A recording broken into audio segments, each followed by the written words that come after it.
In this video, I'm going to show you how to solve quadratics without factoring, using an amazing equation called the quadratic formula. Now, first thing I'm going to do is I'm going to define this thing, and the definition looks a little bit scary, but it's okay. It's not actually so bad once you understand what's going on. So we're going to start with this ax squared plus bx plus c, and a, b, and c are all going to be real number coefficients. So let's write that out formally. The way you say that a, b, and c are all real numbers is like this. We're going to say a vertical line that means where. A, comma means and. So a and b and c are elements of. That means elements of. And then this capital R thing with an extra line on the side is the real numbers.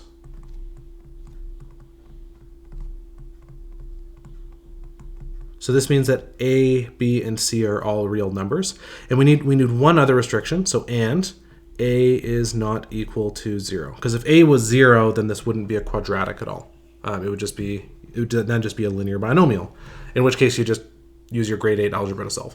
Okay, so if you've got something in that form, then your solutions are x equals negative b plus or minus the square root of b squared minus 4ac, all divided by 2a. Okay, I'm going to double box this equation. This is something that you really, really, really want to know. And I know that seems a little bit scary because of how big it is, but this formula is so useful. It's like the jackknife of all quadratics. This lets you take any quadratic, no matter how ugly it is. It could have decimal values. It could have things that don't factor, and it can let you get the solutions in just a few steps. It's really cool. So the way that I memorized this back when I was in high school is I just got a scrap piece of paper and I just wrote this out over and over and over again on top of itself, even the same spot on the page, because that's how I learned. The process of writing it out over and over and over again helped me learn it. Another teacher I work with, Mr. Sealand, he taught me this. You can also sing this. X equals negative b plus or minus square root b squared minus 4ac all over 2a. All right, pop goes the weasel. Great way to learn the quadratic formula. Regardless, I'm serious, you want to memorize this thing. It's really that important. Okay, so let's actually go through how to solve this. Let's do 4 examples. First example, we will do 4x squared plus 4x minus 15 equals 0. Now, from our form, right, we have ax squared, bx, and c. So this means that our a value is going to be this 4 in front, our b value is going to be this 4 in the middle, and our c value is going to be negative 15.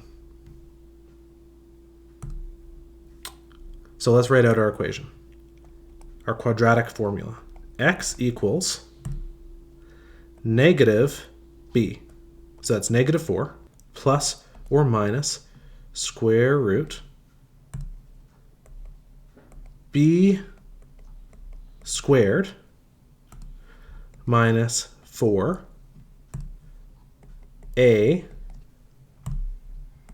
c all over 2a. Remember?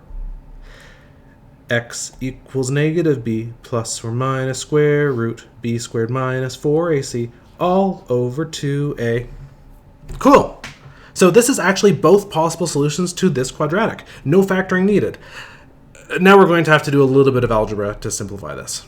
Okay, so let's go through and simplify this as we can. So this negative 4, we can't really do anything with that right now. The over 2 times 4 we can turn into an 8. Okay, now inside this, we've got a little bit of work to do. 4 squared is 16. Negative times negative is going to turn this into plus. Let's see, I think the easiest way to do this is to group it. 4 times 15 is 60. 60 times 4 is 120, 240. So 240. So x equals negative 4 plus or minus root 256 over 8 So x equals negative 4 plus or minus root 256 is 16 over 8. And this gives us two possible solutions. This gives us that x is negative 4 minus 16 over 8. So that's negative 20 over 8, which reduces by 4 to negative 5 over 2. And this one here is x equals negative 4 plus 16 over 8. Negative 4 plus 16 is positive 12, which reduces to 3 over 2. So there you have it. X equals negative 5 over 2, 2, comma, 3 over 2. There are your two possible solutions. All right, so we just solved that quadratic without factoring it, using this amazing quadratic formula. I love this stuff. This is so cool. Okay, let's try another example. EX2. All right, so let's do 9x squared plus 30x equals negative 25. Okay, first of all, we can't solve it right now because it's not equaling 0.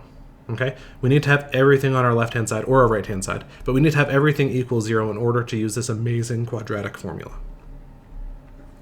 So first thing I'll do is I'll take that negative 25 and bring it over to the left-hand side. Now this gives me my A value, my B value, and my C value. All right, time to sing, guys. You ready? X equals negative B plus or minus square root B squared minus 4AC all over 2A. All right, now let's just simplify this thing. So x equals negative 30 is just going to chill for a while, plus or minus square root. 30 squared is 900. Okay, I think the easiest way is to group this. 4 times 25 is 100. 100 times 9 is 900. Over 2 times 9 is 18.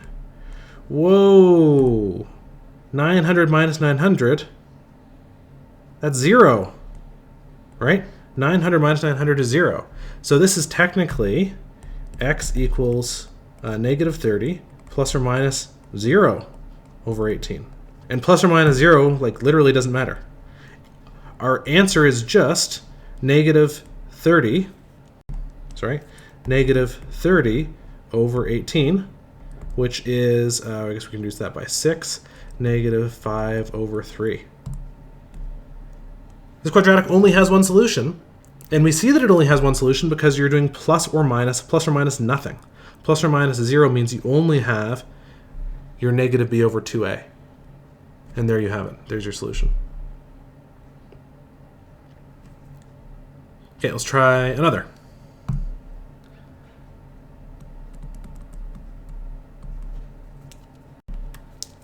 Okay, example 3. Let's do x squared equals x minus 7. Okay, first of all, we can't solve this like this. Let's dump everything over to the left-hand side. So x squared minus x plus 7 equals 0. Now let's plug it into our quadratic formula. Time to sing. X equals negative, what's our b value here? Right? So there's sort of like an invisible 1 here, right? And there's a 1 here. And when we do negative 1, that's actually going to be positive 1. Okay, so x equals negative b plus or minus. Now another thing is this b squared. This negative 1 squared, since we're always squaring it, I actually like to jump right to showing the squared value. So negative 1 squared in this case is positive 1. So x equals negative b plus or minus square root b squared minus 4ac all over 2a.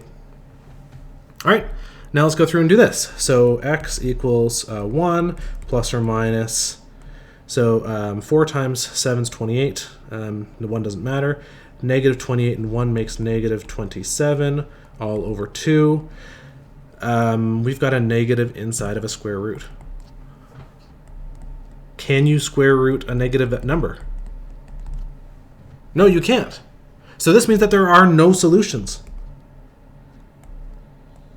X has no zeros, which means that our original equation has no solutions. Cool. So that lets us handle even things that we can't factor. The reason why you couldn't factor this one is because it actually has no solutions at all. It has no zeros. So by the zero property, you can't have any binomials that multiply to get this quadratic. Okay, so there's a reason we're doing 4 examples. Example 1, we ended up with 2 solutions. That's one possibility. Example 2, we ended up with 0 inside of our square root. And because we ended up with 0 inside of our square root, we only got 1 solution. Example 3, we ended up with a negative inside the square root, which means we got a negative. You can't square root, which means that there's no solutions. Okay, one more example. This one, the reason I'm showing you this example is that we're going to get something essentially ugly in the square root that we can't actually square root. Not a nice integer or fraction solution like we got in question 1. We're going to get a radical in this case. Spoiler alert. Okay, so 2x squared minus 6x plus 3 equals 0. Okay, so I've set this up so we can jump right in to our x equals negative b, right? Remember it's positive because of the negative. Negative b plus or minus square root b squared minus 4ac all over 2a. Now we're going to simplify our expression as much as we can. All right, now inside of our radical, we're going to have 4 times 2 is 8, 8 times 3 is 24, 36 minus 24, I guess I can just do that in one step. So 36 minus 24 is 12, all over 4. Okay, this radical I can actually simplify a bit if we want the exact value. So this is 6 plus or minus. The perfect square I can pull out of that is 4. So that's root 4, root 3, which makes this x equals 6 plus or minus 2 root 3 over 4. Now I notice that 6, 2, and 4 are all multiples of 2, so I can reduce that all by 2. So 3 plus or minus root 3 over 2. Okay, and so this is our exact answer. So our exact answer is x equals 3 plus root 3 over 2, or x equals 3 minus root 3 over 2.